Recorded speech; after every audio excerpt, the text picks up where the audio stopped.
Welcome to Story Stash. I'm your host Duncan, and these are some of my stories I've written. Today, I'm reading from my book Star Guardian 2, and this is Chapter 7. Be sure to subscribe to get the latest updates. Now, let's get started. Chapter 7. To the Ori Confederation. Space travel takes time. The hyperspace engines move ship and the other vessel at incredible speeds, but the distance between star systems is huge. Our journey to the border with the Ori Confederation would take over 12 days. Ship had the other vessel in close formation, which allowed communication between the two vessels. Even if there was a break in communication, Ship assured me that the dataport probe could work autonomously, keeping the crew locked down. Tobias was still in the brig, effectively in solitary confinement. None of us wanted to interview him. We relied on Ship to monitor and report any issues. I awoke, feeling confused. I had stayed up going over various things in my head until I was too tired to stay awake. Then I must have slept for a long time. Without looking at a chronometer, I had no idea what time it was. The profession I had chosen, or rather had chosen me, was such that we had long intense periods where we were locked in a life and death struggle. It was only during these periods of interstellar travel I got to let down my guard. Sleeping late was a luxury. I realized I needed to rest to recover and to recharge my energy. I pulled myself out of the bed to do my usual washroom activity. When I returned, I finally noticed that Jem and Kaluna were not in the bed. Lane was, though. She was sprawled out, still asleep. This is new. My mind was still rather fuzzy, so I went over to the food dispenser and got myself a cup of coffee. I found it improved my thinking. I sipped on my coffee for a while, then I got dressed and went to find Jem. I walked into the main bridge and found Jem and Kaluna there, sitting and talking. "Good morning, Brian," said Kaluna. "Good morning," I replied. I took a seat with them. Was I out long? We all had a stressful time with the trading post and the pirates. Extended rest is ordered for all crew, at least until we reach the Ori Confederation, said Jem. I smiled at Jem. When I awoke, Lane was in the bed. Yes? asked Jem. I have no idea what happened, I said. Kaluna and Jem smiled. I believe you, Brian. You were completely out when we got up. You would not have noticed when she got in beside you, said Kaluna. Okay, then I don't understand, I said. You are in short supply. It seems we may have to sleep in shifts, said Jem. Kaluna chuckled. My teen education did not prepare me for this. Can you please explain what is going on? I asked. Jem took my hand in hers. Spacefaring races are beings. We all have needs for companionship, comfort, even love. Lane looks up to you, sees you as a hero who saved her life, rescued Kaluna, and defeated the pirates. Yes, she has had it bad, said Kaluna. But we worked as a team. I did my part, as we all did, I protested. Her estimation of your contribution is a matter of perception. But it would be cruel to reject her advances. She has reached out to you. In fact, I'm ordering you to be gentle with her feelings, said Jem. Understood. Thank you for the benefit of your wisdom. Social interaction is not my strength, I said. You are welcome, replied Jem. If you don't have feelings for her, just think of it as sharing mutual support and comfort. It is for all our benefit We do not have bad feelings between us, and we are relaxed and get along well," added Kaluna. "With a larger crew, it would all happen by mutual consent, but, as Kaluna said, you are in short supply," Jem said, smiling. "If we were still aboard the Apollo now, eventually you would have connected with other crew. You didn't have time before it was destroyed," said Kaluna. "After a while, I left the main bridge to spend time alone. I needed to take my mind off things, so I got into one of ship's training courses. On board vessels, there were usually computer-based training courses to allow the crew to learn skills needed to do their jobs. As I said before, space travel takes time. Beings need to develop their skills, learn new ones. You can't just go back to the spaceport to train a new engineer. You need to be self-sufficient out there. It also was a way to while away the time between systems, or to hide from other crew while you got your head sorted out. Ship's training courses were especially good and kept me engaged. Hours later, I was deep into schematics for a plasma flow regulator when I felt my arm twitching. "Ship, did you just ping me?" I asked. "Confirmed. Jem requested I get your attention," replied Chip. "My presence is required?" "Confirmed. Main dining lounge," replied Chip. This was different. We normally ate in our cabin. One food dispenser is the same as another, as far as I was concerned. "I had better go then. Thank you for the diversion, Chip," I said. I got up and left for the main dining lounge. Ship was built a long time ago for a much larger crew, but when you were only 3, or now 4, beings, you limit yourself to just a few areas. I don't recall ever eating in the main dining lounge. Walking along, I realized I was hungry. I had only had a coffee when I woke in the morning, and I suspect a whole day had passed. I entered a large room that had several tables and chairs set up for some kind of communal eating area. There were several food dispensers along one wall. Also, on one side of the room were some large sofas facing a large display on the wall. Sitting on one sofa were Jem, Kaluna, and Lane. When I approached, Jem stood up. "Hello, Brian. Welcome to the main dining lounge. Please take a seat." I looked to one of the other sofas, but I noticed Kaluna quietly and slowly shaking her head. I sat down in the same sofa next to Lane, who smiled at me. I nodded briefly to acknowledge her, then turned back to Jem. "As captain, I have a responsibility for morale. We need to get along together. When we have to deal with pirates or whatever duties are needed, we have to look out for each other. So I have some new policies I want to introduce. At least once per day cycle, we will eat a meal together. It could be breakfast in a cabin or dinner in here. I want it to be a social event where we spend time together as a group. It should be fun too. Try to spend recreation time with each other. Look for opportunities to interact. Get to know each other. Seek common interests. Brian, I need you to set a reasonable limit on your time alone with Ship. We talked about this before. If you have a concern or a worry or anything that involves another crew, first try to discuss it with each other. If that does not work, come and discuss it with me.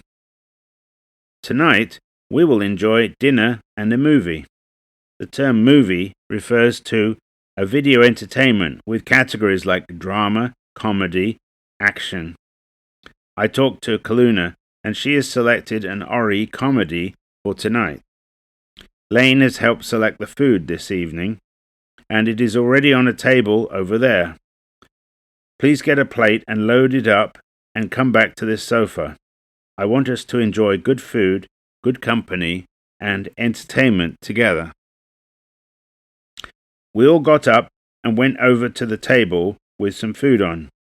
I loaded up a plate while Lane was explaining what was what. After growing up on bland Tian food, sampling different foods was something I enjoyed. I made a point of taking some of everything that Lane had selected, which earned me more smiles. We returned to the sofa with our plates. It was a snug fit for the four of us. I ended up between Kaluna and Lane. "Ship, please dim the room lighting about half and play the selected movie," said Jem. We ate dinner and watched the display. Comedy was not something I experienced before on Tian Prime. It seemed to involve misunderstandings and unfortunate events to the characters. I knew I would have to discuss it with Kaluna later. At least the food was enjoyable. I let Lane know which items I liked best. She smiled at me, which bothered me. I hoped the hero worship would wear off soon. I felt it was unwarranted and undesired. After the movie, we returned to level 6. I went into what was once my cabin, followed by Kaluna. Lane and Jem both smiled at the doorway, but did not join us. I guess they had worked something out. After doing our evening routine, we got into bed and turned out the light. "I haven't thanked you for rescuing me again. I now owe you 2 life debts," said Kaluna. "You don't owe me anything. I made a stupid mistake to leave you alone with Tobis and his cronies. I should have realized he was bad," I replied. "I disagree. I've seen the video of what you did. You raced after me, destroyed a whole fleet of pirate vessels, and forced Tobis to surrender," said Kaluna. "I promised your father I would take care of you. I slipped up. They could have killed you. I had to get you back. I would not let that bastard win. We are the last 2 survivors of the Apollunar. His pirates killed every last one of our former shipmates. I couldn't let him kill you," I said. I was getting worked up. "And for that, I thank you. We now have the being behind all the killing and destruction. He will answer for his actions. We will make sure of that. In doing so, we honor the memory of those who died," said Kaluna. "I still have more to do. There are pirate vessels we have not caught up with yet. I intend to wipe them all out," I said. "Yes, always more to do. I want to track down the vessels that were destroyed. Then we can inform their home systems and provide closure to the families of the victims," said Kaluna. "But first we take care of Tobis," I said. "Yes, he gets his soon, but not tonight," Kaluna said. She kissed me. I figured she was trying to distract me. I was not too keen to let go, but she was persistent. We kissed and held each other until we slept. Over the rest of the trip to the Ori Confederation, I continued to follow the captain's orders. I had to dial down my alone time and attempt to be there for each of my crewmates. Lane liked to talk a lot, and I listened. She was a vocal kind of being. She also liked to hang out with me when I interacted with Ship. I liked this aspect because I could spend more time with Ship and count it as social interaction. Kaluna was excited to be visiting home again. I had her try to explain this comedy thing to me. I was not sure it made sense. Such forms of entertainment did not exist on Tian Prime. Perhaps with more examples, I would better understand it. I also suggested she pick up a library of more video entertainment so we could try some new ones. Jem seemed happy that we were all bonding well together. She had a responsibility on her shoulders I could not fully comprehend. I owed her my life and also a good career as part of her crew. I would do what I could to support her goals. When the time came, we were all seated in the main bridge as Ship came out of hyperdrive at the border to the Ori Confederation. The other vessel was still in formation with us.